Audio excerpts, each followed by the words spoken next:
Olá, boa tarde a todos. Meu nome é Igor Barreto e vamos dar continuidade aí aos estudos aí sobre transtorno do pânico, né, no grupo do GENIBS, né? O grupo composto por Gisela Yamalti, Igor Barreto, Júlia Bortolotti, Kátia Nansal, Luana Nunes e Monique Coelho. Na semana passada a gente falou sobre a parte de diagnóstico e modelos aí, da parte de transtorno do pânico.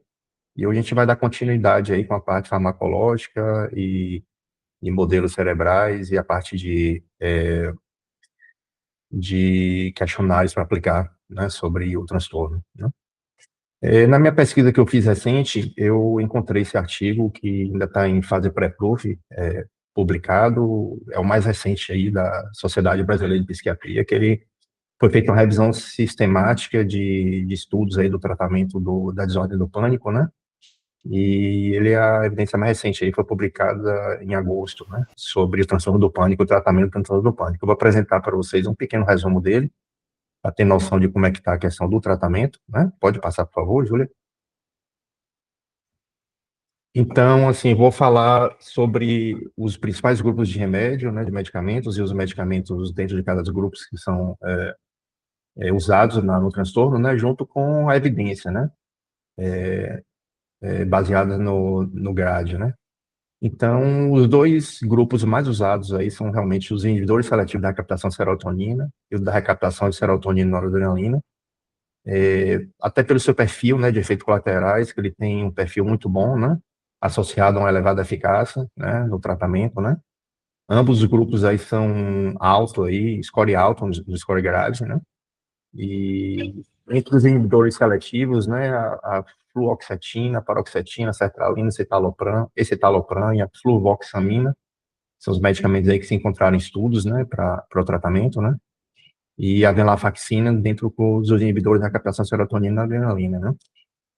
Os antidepressivos tricíclicos também, ele está com grade moderado, fazem parte desse grupo a clomipramina e mipramina, que tem estudos aí comprovando sua eficácia, né, apesar de que eles têm um perfil de efeitos colaterais um pouco pior aí, do que os dois grupos iniciais que eu falei.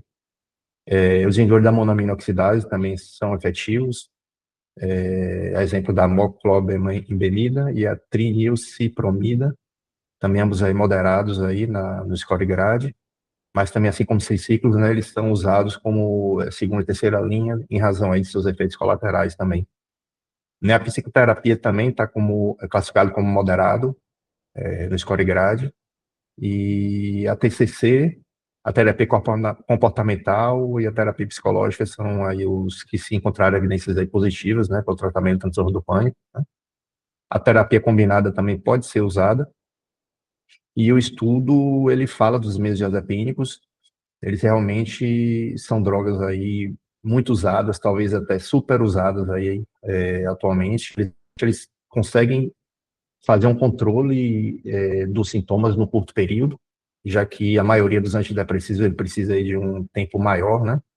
Geralmente é de 4 a 8 semanas aí para ter seu efeito pleno antidepressivo, para poder controlar os sintomas, e os benzodiazepínicos têm um efeito aí bem mais rápido, né? Em dias aí, uma semana, ele já tem o efeito, né?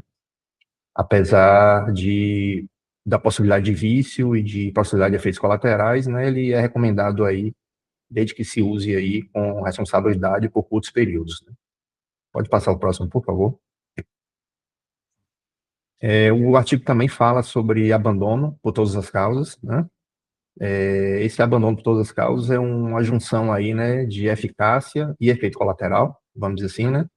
E eles estão citando aqui como drogas que reduzem essa chance de abandono, ou seja, eles têm um melhor perfil aí de eficácia junto com efeitos colaterais, né?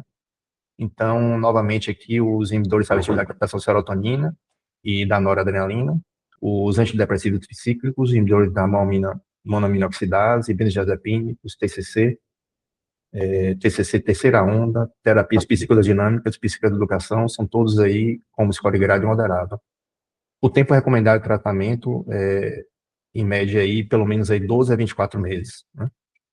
E o artigo, cabe citar aqui, né, que ele não recomendou algumas terapias, né, alguns tratamentos, entre eles a buspirona, né, o RTMS aí, que a gente vai discutir isso aí um pouquinho mais lá na frente, junto com os ensaios aí, as revisões que a gente encontrou. A valeriana, a passiflora e a TCC com realidade virtual. Está aí classificado como tratamentos não recomendados para transtorno do pânico. Pode passar, por favor. Os efeitos adversos, né, os antidepressivos aí, que são as principais drogas, né, estão muito associados aí com o grau aí de efeito anticolinérgico que ele produz, né? Essas drogas mais novas que eu citei, eles praticamente não têm efeito anticolinérgico, então não dá aquela questão da boca seca, aquele mal-estar, muito sintoma gastrointestinal, tendo aí um perfil de tolerabilidade mais aceitável, né? Entre os inibidores seletivos da recaptação de serotonina e da serotonina e noradrenalina, todos aí produzem um efeito gastrointestinal, como náuseas e mal-estar, um desconforto epigástrico no início do tratamento, mas ele tende aí a melhorar com a continuidade do tratamento depois. E também estão associados com disfunção sexual, principalmente os inibidores da recaptação seletiva da serotonina, e também com sonolência. Pode passar aí, por favor, o próximo. Esse artigo aqui também foi publicado. Pode falar, doutora. Não, esse aí você leu? Eu que botei ontem, não sei se você leu. Eu li hoje rapidamente, mas posso passar. Conversar alguma coisa, você complementa, então. Não, Pode ser? pode falar, claro. Pronto. Então, assim, o transtorno do pânico, né? O que eu falei foi um tratamento mais de longo prazo, né? E como a gente viu, né, os antidepressivos, eles demoram aí de 4 a 8 semanas para sua eficácia plena, né? E às vezes no ataque do pânico, né, como é aquele ataque repentino, né, e às vezes intenso, né, ele precisa aí de um tratamento aí, uma intervenção às vezes mais imediata, né? Como foi falado na parte de diagnóstico, né, existem alguns sintomas, né, e algumas características, né, que faz com que aquele suposto ataque do pânico a gente não pense que seja realmente o transtorno do pânico e possa ser alguma outra causa aí subjacente, né, alguma condição médica, né? Principalmente pacientes a partir de 45 anos ou que têm alguns sintomas atípicos, né? Como, por exemplo, dor torácica, né? Aquelas pessoas que têm um quadro de dor torácica, principalmente opressiva, irradiando para mandíbula, pescoço, região esquerda e dorso, né? Eles precisam aí ser encaminhados para emergência e ser excluídos aí alguma síndrome coronária aguda, né? Ser feito seriados enzimas, né? E feito eletrocardiograma, né? Pacientes também que têm um pulso irregular, arrítmico, né? Deve ser pensado aí em um ataque à arritmia, né? Também deve ser rastreado aí em emergência, né? Sensação de asfixia, dor torácica, principalmente ventilatória dependente, dissociada aí com a falta de ar. Pode se pensar no embolia pulmonar, né? E deve ser também investigado esse processo, né? E às vezes, quando a pessoa não tem um sintoma desse, que surgir alguma outra condição médica, né? Mas ele tem alguns sintomas associados, como vertigem. Eu não estou conseguindo ler direito o slide, tem como ampliar só um pouquinho, um pouquinho pequeno. Obrigado. Vertigem, perda de consciência, alteração da marcha, perda de controle esfincteriano, fala pastosa, cefaleia, amnésia, início após os 45 anos, mesmo após ter sido preenchido os critérios do ataque, né, você deve continuar investigando. São sintomas aí de alarme, né, você deve investigar outras causas, né, e afastando essas outras causas ou os sintomas permanecem após o tratamento das outras causas, aí sim, deve ser pensado no transtorno do pânico, deve ser manejada essa ansiedade aí aguda, né, gerada pelo ataque do pânico, né. Se a crise não é tão grave, né, deve ser tentado medidas aí não farmacológicas, né, como fazer a respiração mais lenta, uma respiração diafragmática, respirar em saco de papel, tentar fazer a pessoa diminuir um pouco aí essa hiperventilação, né? E se mesmo assim a crise não cede, né, aí sim deve-se usar aí terapia farmacológica, né, de ação mais rápida, que o que a gente tem disponível são os benzodiazepínicos, né, essa dosagem que ele apresenta aqui. E caso a crise ceda, né, orientar aí o tratamento mais de longo prazo, né, provavelmente associar com antidepressivo para a pessoa. Próximo, por favor.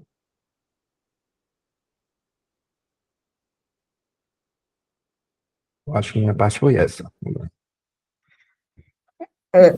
Aí eu prefiro falar essa parte depois, Júlia, que você falar a parte do cérebro e da avaliação. Pode ser?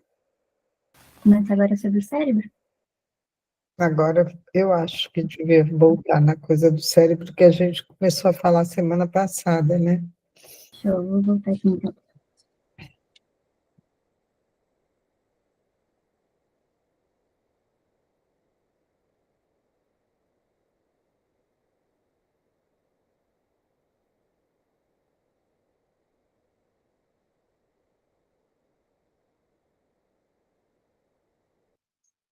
Acho que foi.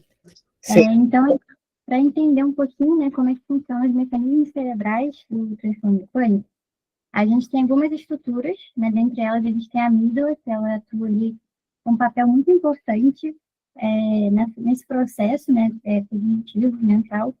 Então, a gente tem, por exemplo, o papel da amígdala, ela vai atuar ali no processamento do medo, mas, ao mesmo tempo, nas respostas relacionadas a esse medo, né? Então, vai vir um estímulo e a pessoa ela vai identificar, através da amígdala, se aquele estímulo é uma ameaça, uma possível ameaça, e a amígdala também vai trabalhar quais são as respostas que aquele indivíduo pode ter para lidar, né, para enfrentar aquele estímulo. Então, por exemplo, aumento da frequência cardíaca, a respiração acelerada, a liberação de adrenalina, são algumas das respostas que a amígdala pode estar relacionada. E aí, no transtorno de pânico, essa estrutura ela vai apresentar uma certa hiperatividade. Então, aquele indivíduo que apresenta o transtorno de pânico, essa amígdala vai ter um papel mais intenso, né? Então, os efeitos que ela vai produzir no organismo vão surgir após estímulos mais, nem tão fortes, né? Então, por exemplo, um pensamento pode gerar todo esse trajeto, esse circuito, mesmo que não seja uma ameaça real. Até mesmo estímulos internos podem gerar isso, estímulos neutros. Aí a gente traz o exemplo, né, de, por exemplo, a mudança do ritmo de respiração pode, inclusive, impactar e já ativar a amígdala, e a amígdala identificar aquilo como algo, alguma situação de risco ali prestes a acontecer, ou então mudança no pH do sangue, né? Então, a gente vê que tem uma sensibilidade maior ali para detectar estímulos potenciais estressores, né? Então, esse seria o papel da amígdala, de forma resumida. Aí a gente também tem o papel do mesencéfalo, que é essencial também para realizar respostas automáticas de defesa diante dessas ameaças. E ela vai participar de vários aspectos relacionados a, por exemplo, predação, respostas defensivas a ameaças, recompensa e adaptação ao estresse. Mas para a gente entender aqui sobre o transtorno de pânico, a gente vai focar em duas estruturas do mesencéfalo, como o folículo superior e a substância cinzenta periquidital. O folículo superior vai ser uma estrutura do mesencéfalo que vai trabalhar na detecção rápida de estímulos visuais ameaçadores, né? Para a gente identificar se tem algo acontecendo que pode ser um potencial risco, a gente precisa dessa agilidade, né, para a gente identificar rápido o que a gente está vendo, se é um risco ou não.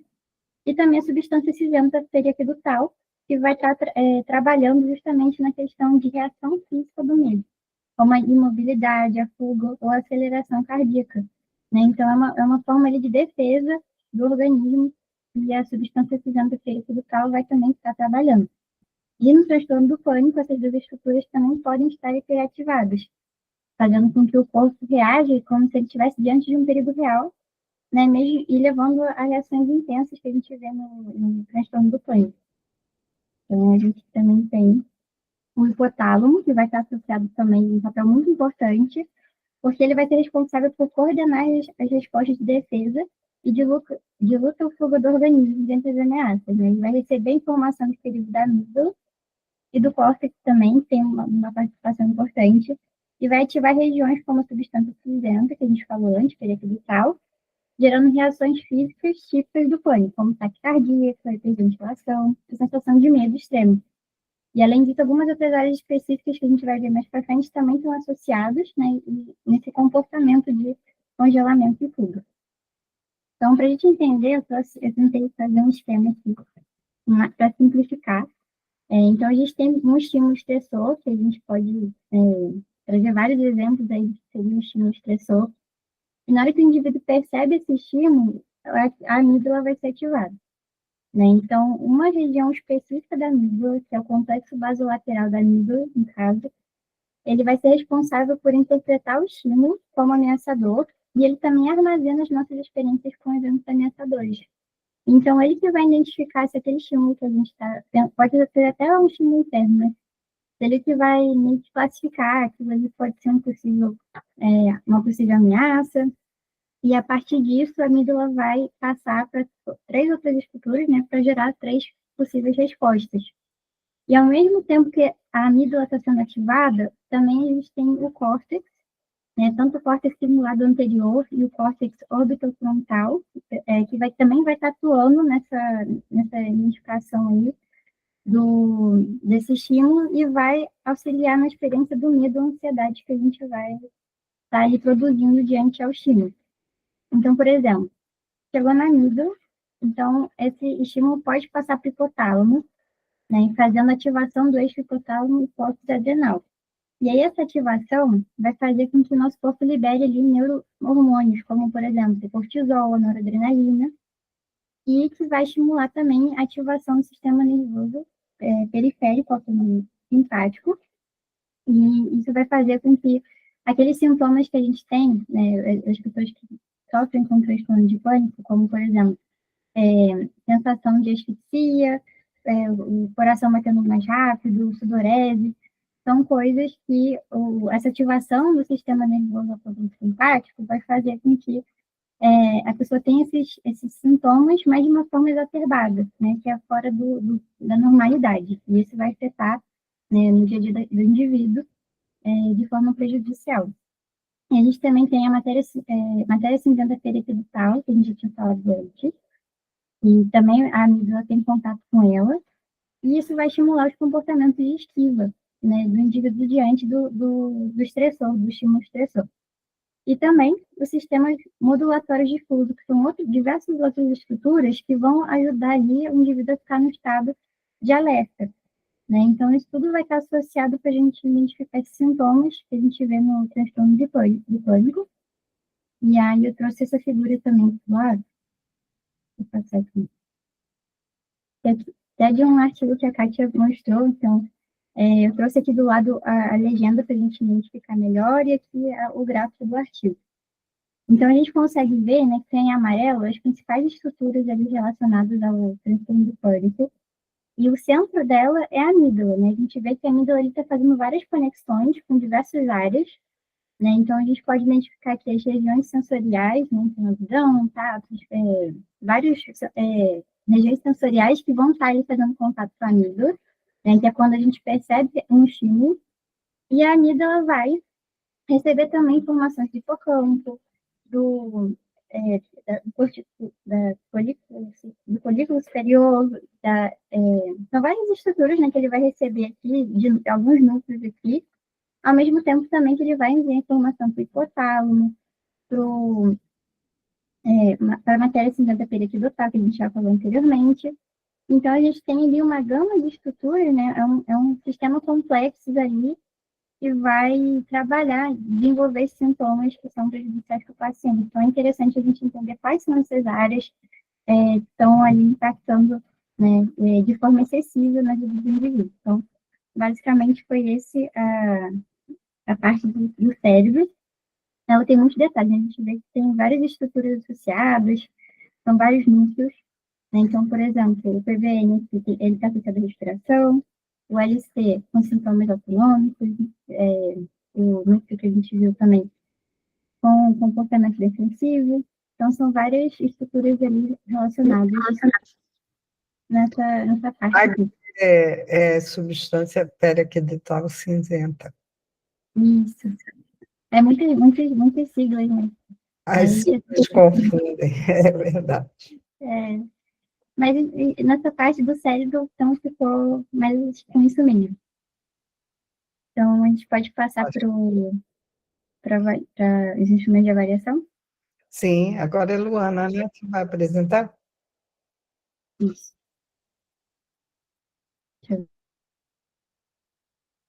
Boa tarde. José, eu acho que é a partir do slide 30.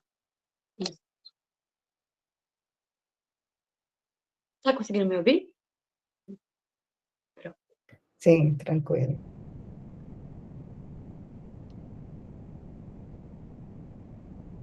Pronto. Pronto. Então, meu nome é Luana, sou estudante do 4º semestre de medicina, então não tinha muita familiaridade com o tema, por isso o Ju me ajudou bastante. A gente analisou alguns artigos, eu recorri a meu pai também, que é psicólogo, para ele me dar uma ajuda geral nesse tema. E aí a gente chegou à conclusão que existem dois principais instrumentos de avaliação para o transtorno de pânico, que são as escalas e a entrevista. E elas nada mais são do que complementos. Então, geralmente, a gente aplica uma escala e faz também uma entrevista ali. O psicólogo ele realiza uma entrevista para a gente chegar a um diagnóstico mais preciso. Pode passar. E aí, aqui temos uma definição, assim, sobre o que seria essa escala. Ela vai mensurar e quantificar os sintomas de acordo ali com o padrão. Então, a gente vai mensurar os sintomas, somar, adquirir um score numérico ali, e de acordo com os níveis do score, a gente vai conseguir realizar o diagnóstico.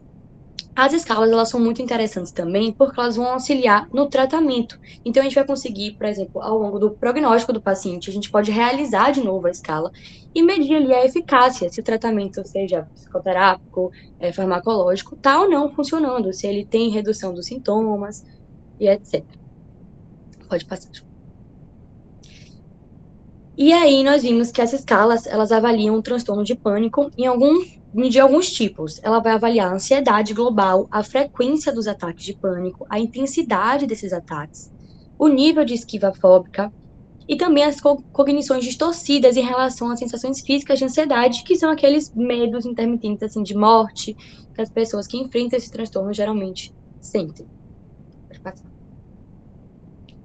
Essas escalas elas podem ser auto-aplicáveis ou podem também serem aplicadas por um avaliador. Pode passar.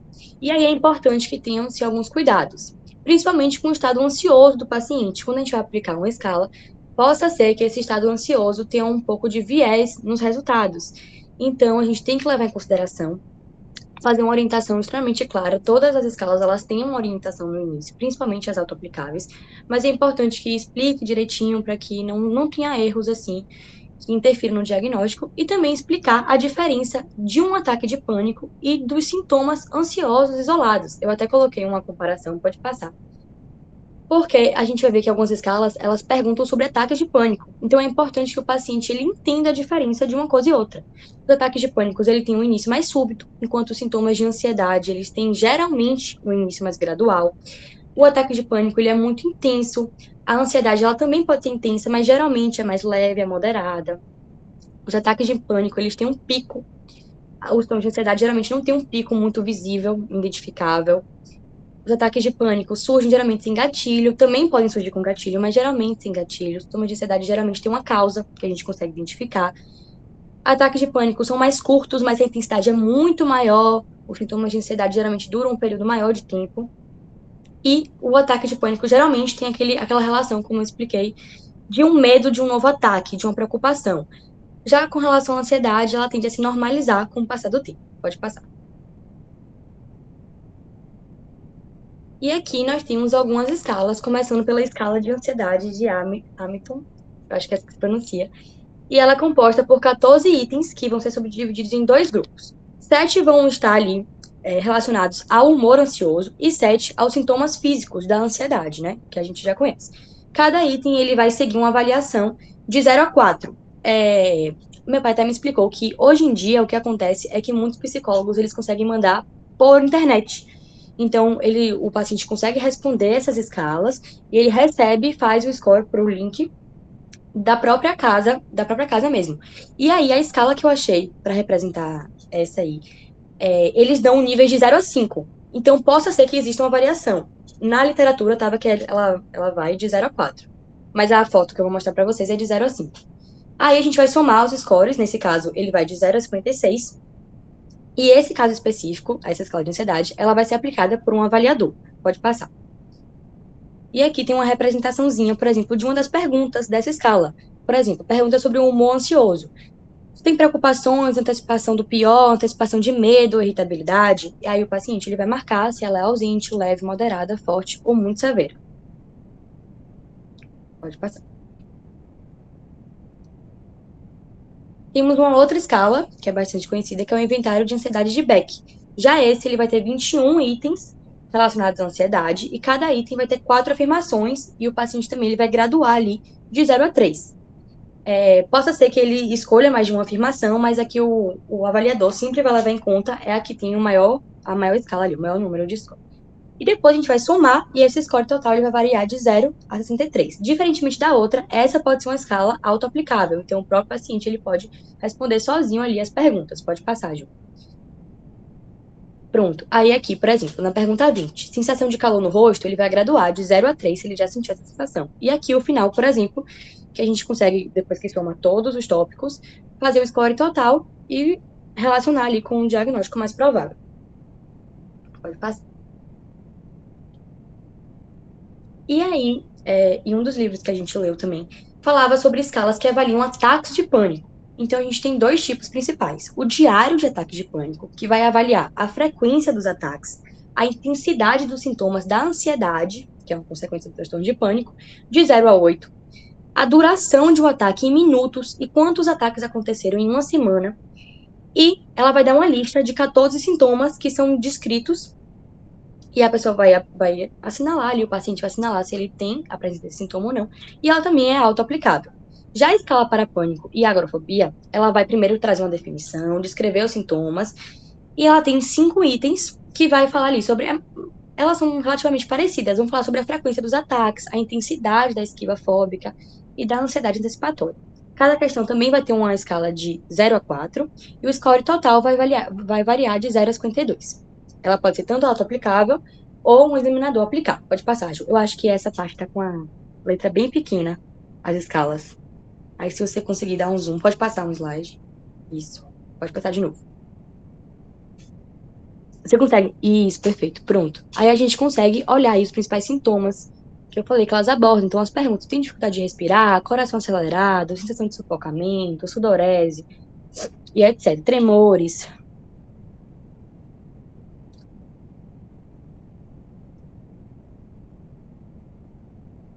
Pode passar também, que tem a outra escala. E aqui, que ele, no caso, ele vai graduar, né? Por exemplo, a frequência. Quantas vezes aconteceu? Nenhum ataque de pânico na última semana. Um ataque de pânico na última semana recebe nota 1. 2 ou 3 ataques de pânico na última semana, nota 2. 4 a 6 ataques de pânico, nota 3. Com relação à gravidade, nenhum ataque de pânico. Os ataques de pânico, em geral, foram muito leves. Então, a pessoa também pode ir preenchendo. E no final, a gente soma os valores e olha lá, compara com o score padronizado qual que é o possível diagnóstico. Duração média, a maioria dos ataques foram previsíveis. Aí, com relação aos sintomas ali, teve agorafobia, comportamento de esquiva.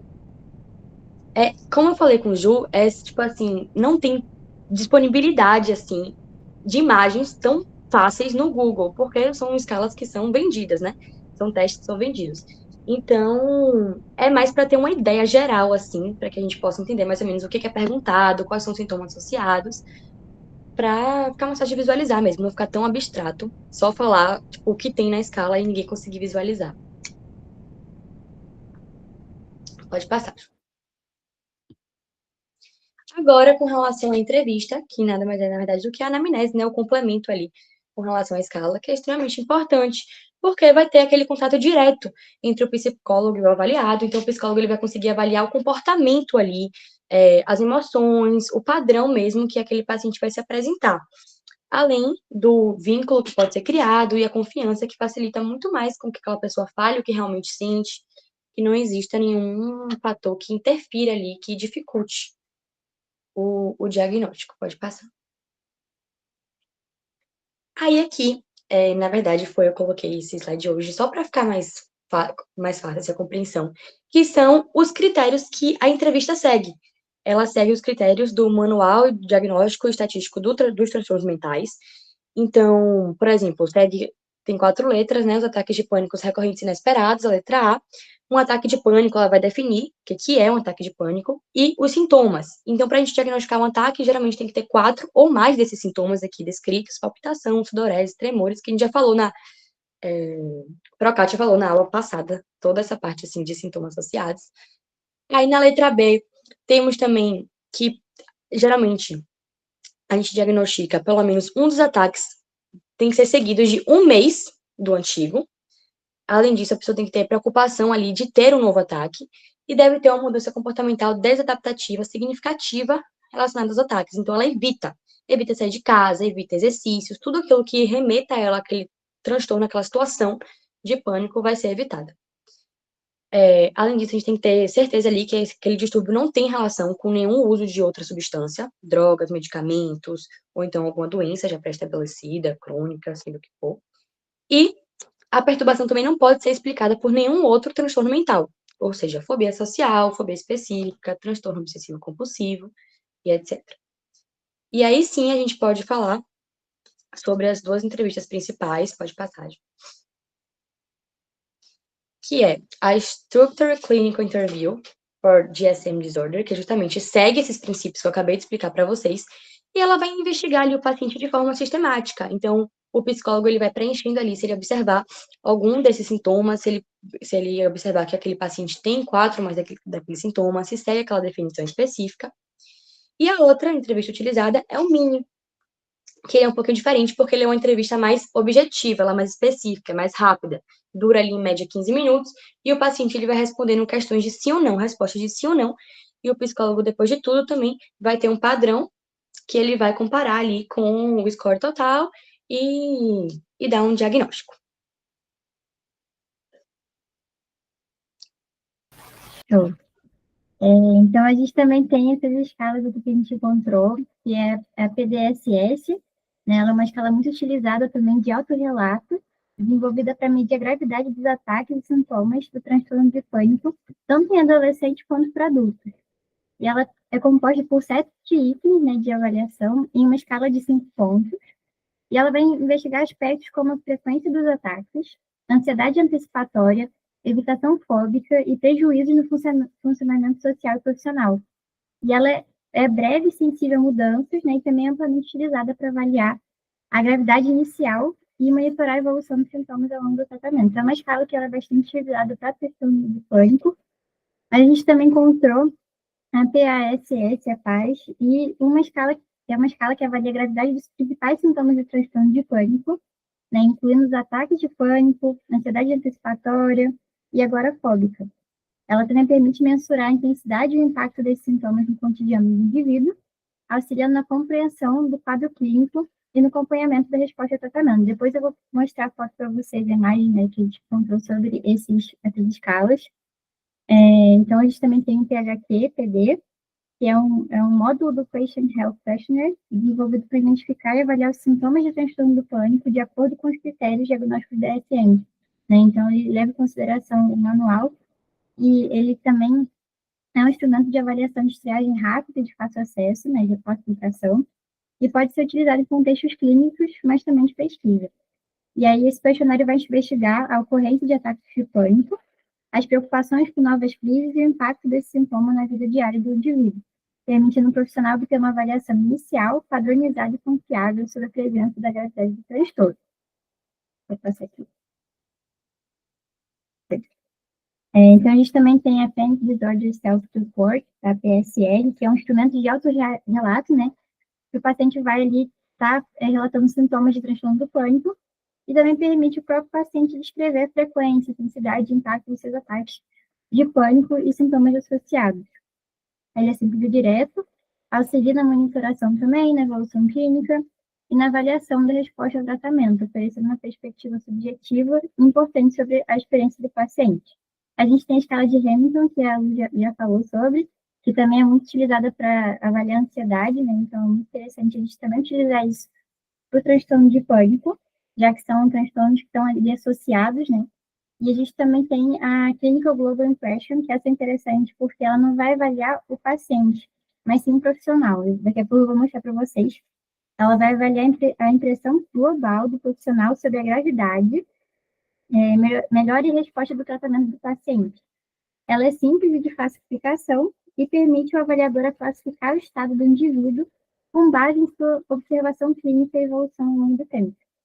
Então, no caso do transtorno do pânico, a CGE é frequentemente usada para monitorar a eficácia das intervenções terapêuticas e também avaliar o progresso geral, né, do paciente de uma forma personalizada. Então, só passar para o lado aqui.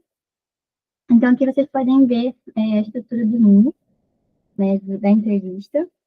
Então, a gente tem ali algumas perguntas do tipo: alguma vez teve episódios repetidos durante os quais se sentiu subitamente muito ansioso, muito desconfortável, assustado, mesmo em situações que a maioria das pessoas não se sentiria assim? Né? Então, a gente tem perguntas ali de sim ou não, né? Então, um tipo de entrevista muito interessante que a gente também pode relatar aqui, ó, a gente vê.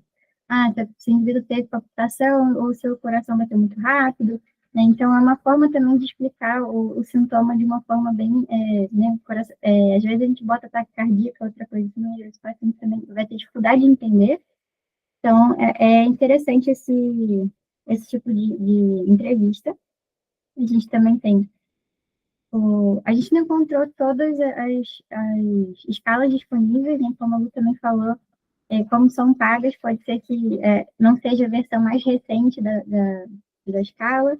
Então, a gente tem também essa outra escala aqui, que é a PDSS, que a gente falou que é muito utilizada, né? Então, ela pergunta de forma geral quantos ataques de pânico e de sintomas limitados você teve durante a semana. Você teve algum ataque de pânico na semana passada? Quão angustiantes, desconfortáveis e assustadores eles foram que aconteciam? E durante a semana passada, quanto você se preocupou ou se sentiu ansioso quando seu próximo ataque de pânico ocorreria ou sobre medos relacionados aos ataques? Então, a gente vê aqui um apanhado de perguntas, né? A gente pegou algumas perguntas específicas para trazer. Deixa eu mostrar o outro também. Tem o PHQ, que a gente comentou também. E aí são perguntas ali de sim ou não também. Nas últimas 4 semanas, se você sentiu, né, teve ali o ataque de ansiedade. São várias perguntas interessantes para a gente ir trabalhando com o paciente e identificar os sintomas que ele vai apresentar, no caso. E a gente tem questões também, por exemplo, né, identificando quais são os sintomas, né? Então, se ele está suando, se ele tem náusea, se ele tem tremores. Então, esse é o PHQ-PD. A gente também encontrou esse aqui, que é o Panic Disorder Self-Report Scale. Então, a gente tem perguntas aqui também de sim ou não. Qual foi o último ataque de pânico inesperado que a pessoa teve? Se foi do nada? Se aconteceu mais de uma vez? Né? Então, são várias questões aqui. Os sintomas também são avaliados nesse questionário. A escala de Hamilton, né? Então, a gente tem as perguntas de ansiedade, de tensão, de medo, de insônia. E aqui, se aquele sintoma estava presente, se não estava, se foi leve, se foi moderado. Isso é importante também para a gente avaliar. Por mais que seja ali o transtorno do pânico, tem muitas questões aqui que são similares, né? Então, vale muito a pena. E essa aqui é aquela tabela, escala que eu falei, né? Que a gente não está vendo o paciente, mas sim um profissional. Então, a gente identifica ali, considerando sua experiência clínica com essa população particular. Né? Então, você vai identificar ali qual o estado ali do paciente, né, em relação aos seus sintomas.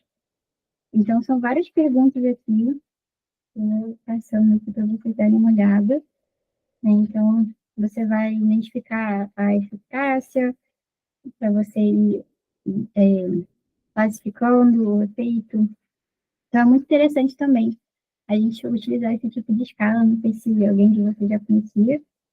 E eu acho que essa foi a última que eu trouxe. Não, tá. E aí também teve o grau de sensibilidade e especificidade de algumas escalas que a gente encontrou. Algumas escalas são muito difíceis de encontrar esses números, mas a gente conseguiu aqui para a entrevista, né? O mínimo teve sensibilidade de 44% e especificidade de 97%, que é um número bem bacana. O PDSS também, 99% de sensibilidade, 98% de especificidade. Para o PAS, a gente teve 99% de especificidade, igual o Panic Disorder Severity Scale, 98% de especificidade. Para o PHQ-PD, 71% de sensibilidade e 83% de especificidade. E para o Panic Disorder Self-Report, a gente teve 89% de sensibilidade e 100% de especificidade. Então, são números bem interessantes ali para a gente entender como que a eficácia que tem desses instrumentos. Uma pergunta, Júlia. A PSR não tem validade em português, né? A PDSS? Não, a PSR. A PSR eu não encontrei. A PDSS eu acho que tem. Não, PDSS, PASS tem. Agora, a PSR, que tem uma especificidade de 100%, então isso seria um ótimo indicador, né, de uma escala boa, eu acho que não foi traduzida e validada por português ainda não. Eu também não encontrei. Eu testei, né? Eu não encontrei. Aí eu passo aqui. Mas é uma escala muito boa, né? Você vê que muito bom. E aí tem esses artigos que também vale a pena para a gente ver. Então, tem aqui falando da validade do estudo do inventário de ansiedade Beck. A gente tem aqui a resposta, a redução, isso aqui está referente ao PDSS, no caso, né? Remissão menor, com a pontuação menor ou igual a 5. Então, são resultados bem interessantes. E esses aqui também são outros artigos também relacionados ali que vocês podem estar vendo essas questões da interpretação das escalas aqui do transtorno de Freud. Eu acho que é isso. Ok, muito bom. Então, Se pudesse voltar lá, só para eu terminar o tratamento, e aí semana que vem a gente fala sobre neuromodulação e finaliza a nossa apresentação sobre pânico. Lá em tratamento, aquela depois que o Igor apresentou, aí antes, 64, não, 65. Isso, partiu daí. Deixa eu abrir. Bom, então falar um pouquinho, né, já que a gente está falando de todos os tratamentos, falar um pouquinho da psicoterapia, né, no pânico, que existe evidência, e eu só posso falar daquilo que eu conheço bem, eu não conheço outras técnicas, mas se vocês quiserem e conhecerem, quiserem contribuir, por favor, adicionem. A ideia da TCC, a gente usa as técnicas de psicoeducação. Acho que uma primeira coisa que a gente precisa fazer com o paciente com pânico é ajudá-lo a compreender o que está se passando com ele, né? E aí a psicoeducação entra com informações no nível de conhecimento e compreensão do paciente, e não só do paciente, mas dos familiares, né? Como é uma coisa que às vezes se manifesta na primeira vez na adolescência e na vida adulta jovem, às vezes é importante que os familiares entendam o que está acontecendo. Depois a gente trabalha com reestruturação cognitiva, mexendo com as crenças, né, com os pensamentos automáticos, as crenças intermediárias, as crenças centrais, as técnicas de resolução de problemas só mais adiante, né, depois que ele entendeu bem como ele funciona. Depois a gente vai fazendo a exposição gradual, né? Que primeiro começa com exposição imagética, então ele se imaginar nas situações em que aconteceram pânico, os ataques, para ele poder ir se aproximando primeiro só com a mente, e depois, aos poucos, ir colocando ele para ir avançando gradualmente. Então, se ele tem medo de ir no shopping, então ele pode levar o cachorro para passear na calçada da casa dele, depois ele pode ir ampliando aos poucos essa exposição até que ele consiga enfrentar aquelas situações que foram mais traumáticas. e as técnicas de manejo do ataque, não só técnica respiratória, embora a respiração diafragmática, como o Igor falou, e a respiração principalmente maior tempo na expiração do que a inspiração, e pode usar o saco de papel como uma técnica para gerar um ambiente com menos oxigênio e baixar o nível de oxigênio mais rápido, diminuir a hiperventilação, que alivia também mais rápido os sintomas, e outras técnicas, como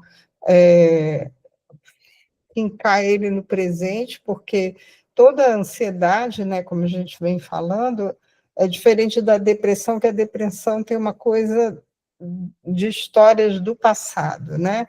A depressão tem muito mais a ver com tristezas, melancolia, sentimento de culpa por coisas que já se passaram, enquanto que a ansiedade ela é muito mais relacionada com expectativas para o futuro, né? Então, medo tem a ver com o que pode acontecer antes de acontecer propriamente dito. Então, a gente trazer as pessoas, e aí tanto faz se é para depressão, para ansiedade, para o presente também, são técnicas bem interessantes, e a fisioterapia pode ajudar bastante com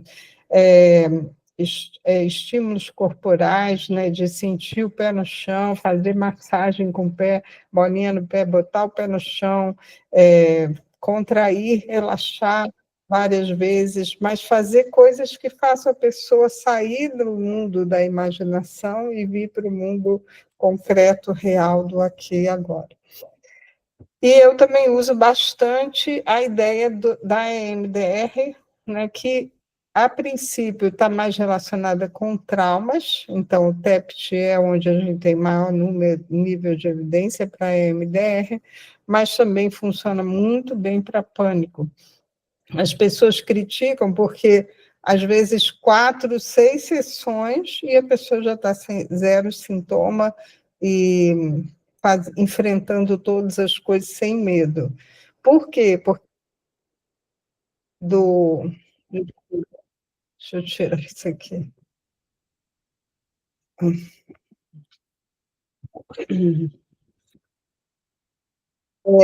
E a ideia do EMDR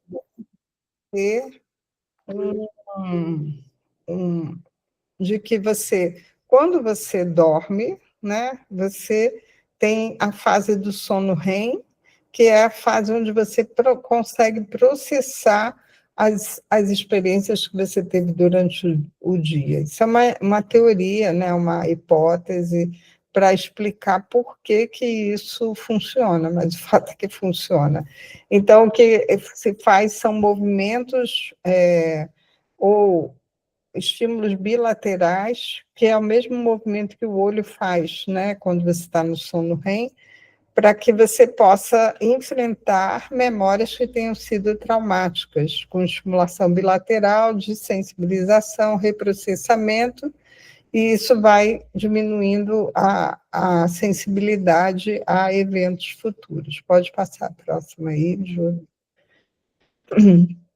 Então, existem vários estudos que mostram as redes que são ativadas e que passam a entrar em equilíbrio quando você faz esses estímulos bilaterais, sejam táteis, visuais ou auditivos, enquanto o paciente fica ele fica vendo aquelas memórias que foram traumáticas enquanto faz os exercícios, e isso vai ajudando, primeiro, dependendo da intensidade, velocidade com que você faz o exercício, você pode só diminuir a sensibilidade, né?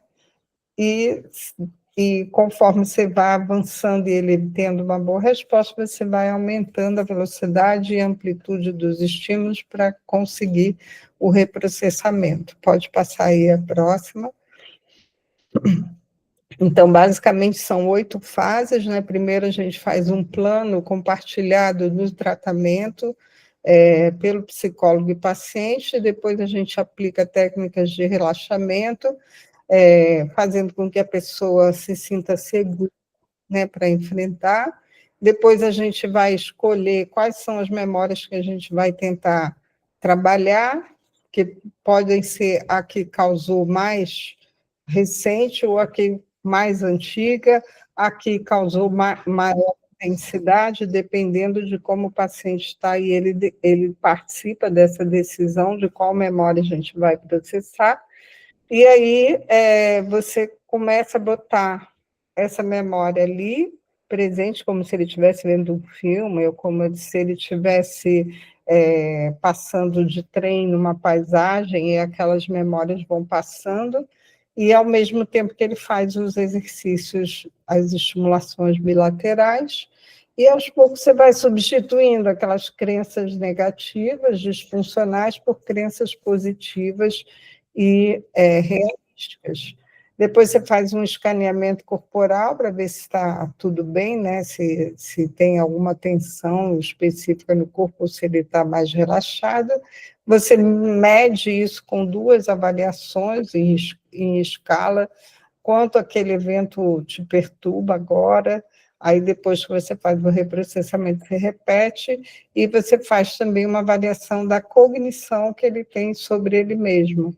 Eu sou forte, eu sou corajoso, eu sou sei lá o quê, que no início, geralmente, a pessoa diz que ela não é, que aquilo não corresponde nada à situação em que ele se encontra, e aos poucos, conforme você vai reprocessando, isso vai mudando. Aí você reavalia, então, no final da sessão. Pode passar. Eu estou falando de uma forma bem simples. Aqui, ó, mostra a evidência desse, mas é para TEPT, tá? É que onde aparece, tá vendo, as respostas depois de um tratamento que combinou terapia cognitivo-comportamental com a MDR, e você vê um resultado muito, muito interessante dessas técnicas, quando você pode combinar com esses pacientes. Pode passar. Bom, na hora que você está tendo um ataque de pânico, também é importante que a gente saiba o que fazer, né? Orientar nosso paciente também. Então, buscar um ambiente tranquilo e arejado, se precisar pedir ajuda para um familiar ou amigo, ativar a cognição, né, de que a crise vai passar entre 10 e 30 minutos, então, sabendo que vai passar, é mais fácil de enfrentar. A respiração lenta, 4 tempos para inspiração, 6 tempos para expiração, técnicas de ancoragem do presente, 5 coisas que ele pode ver, 4 coisas que ele pode tocar, 3 coisas que ele pode ouvir, 2 coisas que ele pode cheirar e 1 coisa que ele pode saborear. É bom mandar o paciente ter na bolsa, assim, um perfume que ele gosta muito, por exemplo, ou um kitzinho de algo, tipo uva passa, que você pode botar na boca, ou bala, que ele gosta muito, e ele pode ficar sentindo esse sabor, isso ancora também no presente. A meditação de 4 elementos, que tudo isso são técnicas para fazer a pessoa se sentir aqui e agora no presente, e indicar a ajuda profissional. Então, essas são as técnicas de manejo. Bom, acho que é isso. Passa aí, mas eu acho que acabou aí. Aí isso aí já vai ser semana que vem, eu e Gisela, né, ou Gisela, não sei, sozinha para apresentar. A gente tem só 2 minutinhos, mas pode parar a apresentação e abrimos aí para alguém que queira perguntar, ou complementar, ou discutir o que a gente trabalhou hoje, que foi tratamento farmacológico, psicoterapia, como fica o cérebro e como é que quais são as formas de avaliar as pessoas com transtorno do pânico. Adorei, Luana, você arrasou na apresentação, Júlia também, parabéns. Luana, você é da Baiana, né, Luana? Estudante de medicina.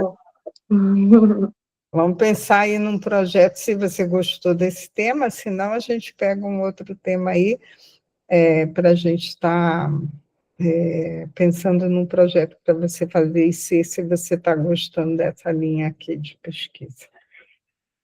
tá bom? E maio do ano que vem a gente vai ter o simpósio aqui em Petrópolis, aí você podia vir, né? Para a gente se conhecer pessoalmente, vai ser Eu ótimo. tô sabendo, eu fiquei interessada até. Depois eu te perguntar mais informações. Tá bom. Mas, Gi, quer complementar alguma coisa, perguntar alguma coisa? Soraya, Letícia, Laura, quem está aqui? Queria parabenizar as meninas, foi ótima apresentação.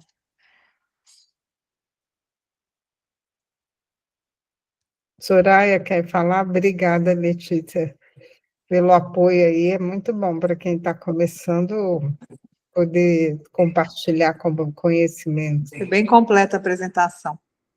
Eu também achei. Essa da avaliação, depois a gente tem que fazer aí. Eu mandei até um resuminho, de repente a gente vai aí. Fala, querida. E Laura, fala aí. Oi, gente, boa noite. Eu vou pedir perdão que eu não posso abrir a câmera, que eu estou voltando do estágio da faculdade, estava no Roberto, mas eu estava prestando atenção. E só para falar que eu realmente gostei bastante da apresentação de vocês, eu acho muito interessante essa linha de pesquisa, né, voltada mais à psico, que está tomando agora, porque, assim, como eu sou de fisioterapia, pelo menos eu sempre quis saber um pouquinho mais, então essa está sendo minha janelinha, digamos assim, para poder saber um pouquinho mais sobre a área, porque eu realmente acho muito interessante, apesar de ser de uma área diferente, né, da de vocês, eu acho. É isso, Não é gente. diferente, não, Laura. Não Não é tão tem. diferente, não? Eu achava que era, gente. Você vai estudar fisioterapia, você coloca lá que você vai atender a pessoa na sua integralidade. E existe hoje uma sociedade internacional de fisioterapia em saúde mental, não sei se vocês sabem, que cresce cada vez mais no mundo Não, eu inteiro. não sabia, não. Interessante, vou pesquisar, obrigada. Nada. E é muito importante a gente saber que a saúde mental ela precisa de uma abordagem interdisciplinar. Não dá para a gente ficar cada um no seu canto, né? O psicólogo dentro do seu consultório, o fisioterapeuta no dele, o médico no dele, o fono. Mas quanto mais a pessoa puder ser cuidada, né, com várias abordagens, melhor para o paciente. Então, é maravilhoso poder compartilhar conhecimento e ouvir os colegas de várias áreas. Meninas, parabéns aí pela apresentação. Eu também gostei muito. E, Laura, eu também sou físio, não sou psi. A Kátia é tudo, né? Mas eu sou só físio. E eu gosto muito, essa ideia do trabalho corporal como ancorando a pessoa no presente, acho que é o elo precioso da física com a psi. Eu acho que não tem nada mais presente do que o trabalho corporal, o corpo é presente, né? Então, eu acho que transforma A muito. única parte, né, que não sai daqui do presente. Exato, exato. É E, isso. e o inverso também, muitos trabalhos corporais não andam porque tem uma coisa da saúde mental que impede a pessoa de reformular a coisa corporal, né? Então, eu acho muito legal. A neuromodulação, que por definição é o encontro de tudo isso, porque está tudo no cérebro, tudo vai dar ali naquele lugar, né? Então, acho que a neuromodulação é, por definição, a coisa da transdisciplinaridade, né? E é muito legal. Então, isso que a Kátia está falando aí de trabalho da físio, não simplesmente para alguém que tem uma questão de saúde mental, mas para ajudar, né, na saúde mental mesmo, com esse enfoque, eu acho que é bem bacana. E as escalas, eu acho que eu separei um casinho para a gente comentar na próxima. A escala ela tem sempre um papel educativo, né? Que é para o paciente, mas é também para a gente que não é psi também aprende muito com essa coisa das escalas, de ver, e você consegue enxergar também a repercussão na vida da pessoa que você está atendendo, né? Então é bem interessante, assim, eu acho que eu tinha uma outra visão sobre escalas, hoje eu estou mais gostando mais. Assim. Agora eu fiquei interessada nessa PCR como talvez pensar num estudo de validação. Muito interessante. Legal. Gente, a gente vai ter que parar, mas foi muito boa. Parabéns mais uma vez. Soraya, quer falar alguma coisa? Você não falou nada? Não, só parabenizar também as meninas, foi uma explicação maravilhosa e esse estudo muito incrível, né? Eu trabalho com MDR, não sei se a Kátia sabe, Legal, não né? sabia. Então, e também cada vez também sou da fisioterapia, então da psicologia e da fisioterapia. Ó, Dentro do MDR também a gente vê muito a questão do corpo, né, corporal, da teoria polivagal também. isso, Então, tem tudo a ver fisioterapia com tudo isso, e a medicina também, que as medicações são fundamentais também em muitos casos, né? A questão do sono também, né? Eu perfeito. já peguei uma paciente com ataques de pânico, mas era porque dormia pouquíssimo. Uhum. Então, tudo vai se complementando, né? Muito bacana. Obrigado por estar aqui, estou adorando a experiência. Que bom, nós também. E é muito bom quando todo mundo participa das suas contribuições, que fica mais rico. Então, semana que vem a gente se encontra de novo para terminar esse tópico do pânico e aprender mais um pouquinho. Tá bom? Tchau, tchau, gente. Beijos. Tchau.